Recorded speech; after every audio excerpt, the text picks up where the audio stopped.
ಸ್ನೇಹಿತರೆ, ನಾವಿವತ್ತು ಈ ವಿಡಿಯೋದಲ್ಲಿ ಪುನೀತ್ ರಾಜ್ಕುಮಾರ್ ಅವರ ಒಂದು ಜೀವನ, ಅವರ ಒಂದು ಬಾಲ್ಯ, ಸಿನಿಮಾ ರಂಗದಲ್ಲಿ ಅವರು ನಡೆದು ಬಂದಂತಹ ದಾರಿ ಹಾಗೂ ಸಾಮಾಜಿಕ ಕಾರ್ಯಗಳಲ್ಲಿ ಅವರು ತೊಡಗಿಸಿಕೊಂಡಿದ್ದಂತಹ ರೀತಿ ಇವೆಲ್ಲವನ್ನು ನಾವಿವತ್ತು ಈ ವಿಡಿಯೋದಲ್ಲಿ ತಿಳಿತಾ ಹೋಗೋಣ. ಪುನೀತ್ ರಾಜ್ಕುಮಾರ್ ಎಂದ ತಕ್ಷಣ ನಮಗೆ ನೆನಪಾಗುವಂಥದ್ದು ಅವರ ಒಂದು ನಗುಮುಖ. ಪುನೀತ್ ರಾಜ್ಕುಮಾರ್ ಅವರು 17 ಮಾರ್ಚ್ 1975ರಂದು ಚೆನ್ನೈನಲ್ಲಿ ಜನಿಸ್ತಾರೆ. ಹೊರನಟ ಡಾಕ್ಟರ್ ರಾಜ್ಕುಮಾರ್ ಮತ್ತು ಪಾರ್ವತಮ್ಮ ರಾಜ್ಕುಮಾರ್ ಅವರು ಇವರ ತಂದೆ ತಾಯಿಗಳು. ಪುನೀತ್ ರಾಜ್ಕುಮಾರ್ ಅವರ ಬಾಲ್ಯದ ಹೆಸರು ಲೋಹಿತ್ ಕುಮಾರ್.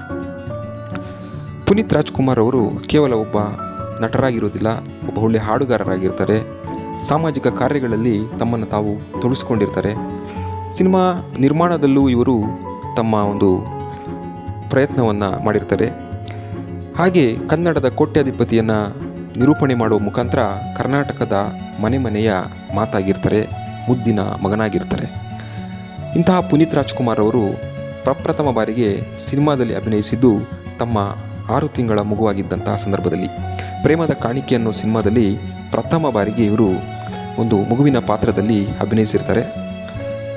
ಅಲ್ಲಿಂದ ಅವರು ಅನೇಕ ಬಾಲಕಲಾವಿದರಾಗಿ ಅನೇಕ ಚಿತ್ರಗಳಲ್ಲಿ ಅಭಿನಯಿಸ್ತಾರೆ. ಅವುಗಳಲ್ಲಿ ಪ್ರಮುಖವಾದಂಥವು ಅಂದರೆ ಭಾಗ್ಯವಂತ, ಚಲಿಸುವ ಮೋಡಗಳು, 2 ನಕ್ಷತ್ರ, ಭಕ್ತ ಪ್ರಹ್ಲಾದ, ಯಾರಿವನು, ಬೆಟ್ಟದ ಹೂವು, ಹೀಗೆ ಇನ್ನೂ ಅನೇಕ ಚಿತ್ರಗಳಲ್ಲಿ ಇವರು ಅಭಿನಯಿಸ್ತಾರೆ. ಅದರಲ್ಲೂ ಬೆಟ್ಟದ ಹೂವು ಸಿನಿಮಾದಲ್ಲಿ ಇವರು ಅಭಿನಯಿಸಿದಂತಹ ಅಭಿನಯಕ್ಕೆ ಭಾರತ ಚಲನಚಿತ್ರ ಪ್ರಶಸ್ತಿಯೂ ಸಹ ಇವರಿಗೆ ದೊರಕುತ್ತೆ. ಬಾಲನಟನೆಗೆ ಈ ಒಂದು ಪ್ರಶಸ್ತಿ ತಮ್ಮದಾಗಿಸಿಕೊಳ್ತಾರೆ. ಇನ್ನು ಪುನೀತ್ ರಾಜ್ಕುಮಾರ್ ಅವರು 1976ರಿಂದ 1989ರವರೆಗೆ ಬಾಲನಟನೆಯಲ್ಲಿ ಅಭಿನಯಿಸಿ 89ರಿಂದ ಯಾವುದೇ ಸಿನಿಮಾವನ್ನು ಮಾಡೋದಿಲ್ಲ. 1999ರಲ್ಲಿ ಅಶ್ವಿನಿ ಅನ್ನುವಂತಹ ಹುಡುಗಿಯನ್ನು ಮದುವೆ ಆಗ್ತಾರೆ. ಅವರಿಗೆ 2 ಮುದ್ದಾದ ಮಕ್ಕಳ ಒಂದು ಜನನವಾಗುತ್ತೆ. ಅವರ ಹೆಸರು ಧೃತಿ ರಾಜ್ಕುಮಾರ್ ಮತ್ತು ವಂದಿತಾ ರಾಜ್ಕುಮಾರ್. ಪ್ರಪ್ರಥಮ ಬಾರಿಗೆ 2002ರಲ್ಲಿ ಅಪ್ಪು ಸಿನಿಮಾದ ಮೂಲಕ ನಟನೆಗೆ ಪುನೀತ್ ರಾಜ್ಕುಮಾರ್ ಅವರು ಪಾದಾರ್ಪಣೆ ಮಾಡ್ತಾರೆ. ಬಹು ನಿರೀಕ್ಷೆ ಇದ್ದಂತಹ ಈ ಸಿನಿಮಾ ನಿರೀಕ್ಷೆಗೂ ಮೀರಿದ ಯಶಸ್ಸನ್ನು ಅಪ್ಪುರವರಿಗೆ ತಂದುಕೊಡುತ್ತೆ. ಇನ್ನು 2003ರಲ್ಲಿ ಅಭಿ, 2004ರಲ್ಲಿ ತೆರೆ ಕಂಡಂತಹ ವೀರ ಕನ್ನಡಿಗ, 2005ರಲ್ಲಿ ಬಿಡುಗಡೆಯಾದ ಆಕಾಶ್, 2006ರಲ್ಲಿ ಅಜಯ್, ಈ 5 ಸಿನಿಮಾಗಳು ಸತತ 100 ದಿನಗಳಿಗೂ ಹೆಚ್ಚು ಚಿತ್ರರಂಗದಲ್ಲಿ ತೆರೆ ಕಂಡು ಕನ್ನಡದಲ್ಲಿ ಒಂದು ಹೊಸ ದಾಖಲೆಯನ್ನೇ ಬರೆಯುತ್ತವೆ. ಇನ್ನು ಪುನೀತ್ ರಾಜ್ಕುಮಾರ್ ಅವರು ಇಷ್ಟೇ ಅಲ್ಲದೆ ಅನೇಕ ಸಿನಿಮಾಗಳಲ್ಲಿ ಅಭಿನಯಿಸ್ತಾರೆ. ಅದರಲ್ಲಿ ಪ್ರಮುಖವಾದಂಥವು ಅರಸು, ಜಾಕಿ, ಮಿಲನ, ಬಿಂದಾಸ್, ವಂಶಿ, ರಾಜ್ ದಿ ಶೋಮೆನ್, ರಾಮ್, ಪೃಥ್ವಿ, ಹುಡುಗರು, ಪರಮಾತ್ಮ, ಅಣ್ಣ ಬಾಂಡ್, ಹೀಗೆ ಅನೇಕ ಹಿಟ್ ಚಿತ್ರಗಳಲ್ಲಿ ಅಭಿನಯಿಸಿದಂತಹ ಪುನೀತ್ ರಾಜ್ಕುಮಾರ್ ಅವರು 2017ರ ರಾಜಕುಮಾರ ಸಿನಿಮಾ ಕನ್ನಡದ ಬಹು ದಾಖಲೆಯ ಸಿನಿಮಾವಾಗಿ ಹೊರಹೊಮ್ಮುತ್ತೆ. 2017ರ ತನಕ ಕನ್ನಡ ಚಿತ್ರರಂಗದಲ್ಲಿ ಹೆಚ್ಚು ಗಳಿಕೆ ಕಂಡಂತಹ ಸಿನಿಮಾಗಳ ಎಲ್ಲ ದಾಖಲೆಗಳನ್ನು ರಾಜಕುಮಾರ ಸಿನಿಮಾ ಅಳಿಸಿ ಹಾಕಿ ಹೊಸ ದಾಖಲೆಯನ್ನು ಬರೆಯುವುದರ ಮುಖಾಂತರ ಮತ್ತೊಂದು ಅದ್ಭುತವಾದಂತಹ ಹಿಟ್ ಚಿತ್ರ ಪುನೀತ್ ರಾಜ್ಕುಮಾರ್ ಅವರಿಗೆ ತಂದುಕೊಡುತ್ತೆ. ಇನ್ನು ಪುನೀತ್ ರಾಜ್ಕುಮಾರ್ ಅವರು 32 ಸಿನಿಮಾಗಳಲ್ಲಿ ನಾಯಕ ನಟರಾಗಿ ಅಭಿನಯಿಸ್ತಾರೆ. ಕೊನೆಯ ಬಾರಿಗೆ ಇವರು ಅಭಿನಯಿಸಿದಂತಹ ಚಿತ್ರ ಗಂಧದ ಗುಡಿ ಅನ್ನುವಂತಹ ಒಂದು ಡಾಕ್ಯುಮೆಂಟರಿ ಸಿನಿಮಾ ಇದಾಗಿರುತ್ತೆ. ಈ ಸಿನಿಮಾವನ್ನು ಅಭಿನಯಿಸಿದ ನಂತರ ಅವರು 2021 ಅಕ್ಟೋಬರ್ 29ರಂದು ಇವರು ಅಕಾಲಿಕ ಮರಣಕ್ಕೆ ತುತ್ತಾಗ್ತಾರೆ. ಇದು ಇಡೀ ಕರುನಾಡು ಎದುರಿಸಿದಂತಹ ಅತಿ ದುಃಖದ ದಿನಗಳಲ್ಲಿ ಇದು ಸಹ ಒಂದು. ಇವತ್ತಿಗೂ ಸಹ ಜನ ಆ ಒಂದು ಘಟನೆಯನ್ನು ನೆನೆದು ಕಣ್ಣೀರಾಕುವಂತಹ ಎಷ್ಟೋ ಉದಾಹರಣೆಗಳನ್ನು ನಾವಿವತ್ತು ನೋಡ್ತಾ ಇರ್ತೀವಿ.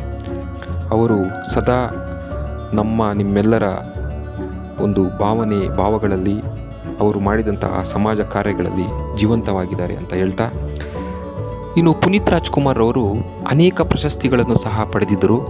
ಅದರಲ್ಲಿ 4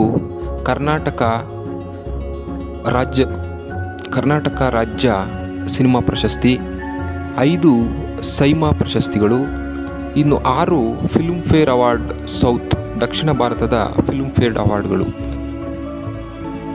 ಇನ್ನು ಇವರ ಮರಣ ನಂತರ ಕರ್ನಾಟಕ ಸರ್ಕಾರ ಇವರಿಗೆ ನವೆಂಬರ್ 1, 2022ರಂದು ಕರ್ನಾಟಕ ರತ್ನ ಪ್ರಶಸ್ತಿ ಹಾಗೂ ಮೈಸೂರು ಯೂನಿವರ್ಸಿಟಿ ಡಾಕ್ಟರೇಟ್ ಪ್ರಶಸ್ತಿಯನ್ನು ನೀಡಿ ಗೌರವಿಸಿತು. ಇನ್ನು ಕರ್ನಾಟಕ ಗೌರ್ಮೆಂಟ್ ಇವರ ಒಂದು ಹುಟ್ಟಿದ ದಿನವನ್ನು ಇನ್ಸ್ಪಿರೇಷನ್ ಡೇ ಅಂತ ಅನೌನ್ಸ್ ಮಾಡ್ತು. ಹೀಗೆ ಇನ್ನೂ ಅನೇಕ ಪ್ರಶಸ್ತಿಗಳು ಇವರನ್ನು ಮರಣದ ನಂತರ ಇವರಿಗೆ ಹರಿದು ಬಂದಂತಹ ಎಷ್ಟೋ ಪ್ರಶಸ್ತಿಗಳು ಉಂಟು.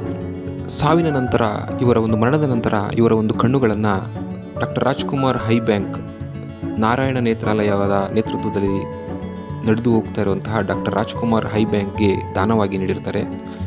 ಇದು ಅನೇಕ ಯುವಜನತೆಗೆ ಪ್ರೇರಣೆಯಾಗಿ ಅನೇಕ ಜನ ಅಲ್ಲಿಂದ ಈ ತಮ್ಮ ನೇತ್ರದಾನ ಹೆಚ್ಚಾಗಿ ಆ ಒಂದು ಡಾಕ್ಟರ್ ರಾಜ್ಕುಮಾರ್ ಹೈ ಬ್ಯಾಂಕ್ಗೆ ಹರಿದು ಬಿಡುತ್ತೆ.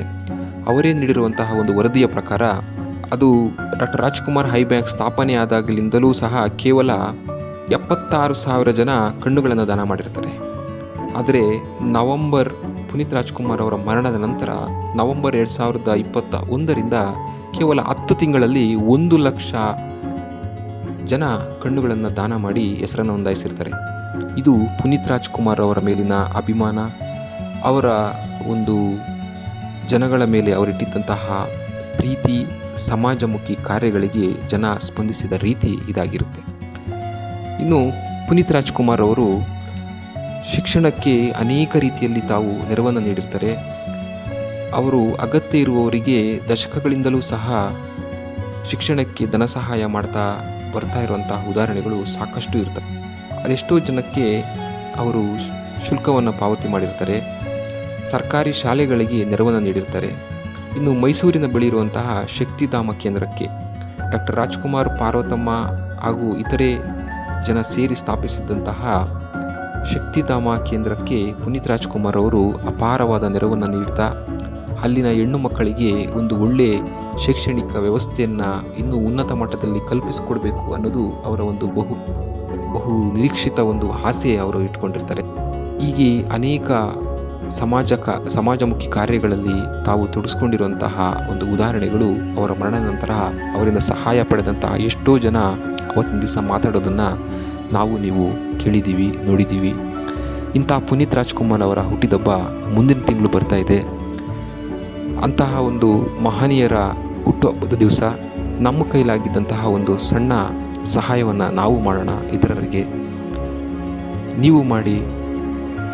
ಸಹಾಯದ ಅವಶ್ಯಕತೆ ಇರುವಂಥವರಿಗೆ ಖಂಡಿತವಾಗಲೂ ಸಹಾಯ ಮಾಡೋಣ ಅಂತ ಹೇಳ್ತಾ ಮತ್ತೊಮ್ಮೆ ಆ ಒಂದು ಅಮರಜ್ಯೋತಿ ಪುನೀತ್ ರಾಜ್ಕುಮಾರ್ ಅವರನ್ನು ನೆನೆಸ್ಕೊಳ್ತಾ ನನ್ನ ಈ ಮಾತುಗಳನ್ನು ಮುಗಿಸ್ತಾ ಇದ್ದೀನಿ. ಜೈ ಹಿಂದ್, ಜೈ ಕರ್ನಾಟಕ. ಮುಂದಿನ ವಿಡಿಯೋದಲ್ಲಿ ಸಿಗೋಣ.